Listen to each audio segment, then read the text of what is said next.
Is the news objective? The answer is yes.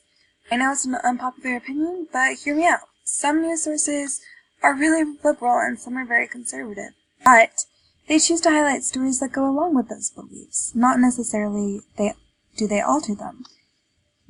According to Patrick Buchanan, former advisor to President Nixon, he states, "Yeah, there's objective news reporters, but there's no doubt that many of them are looking for stories that interest a conservative audience.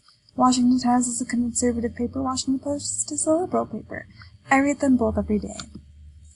And then, what really is being objective? Everyone has their own version of what the truth may be.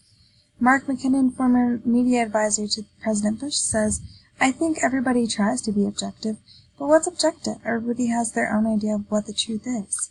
For example, some people may think that certain statistics about President Trump means he's factually better than other presidents were in that area, and some people may disagree with that. And they may think that it's not fact. The news is objective because most of the time when they're focused on the left or the right, they choose to find stories that highlight their beliefs. It doesn't necessarily mean they're adding their own opinion to the matter. Some of the things they speak on, they may actually see as fact, but others may see as opinion.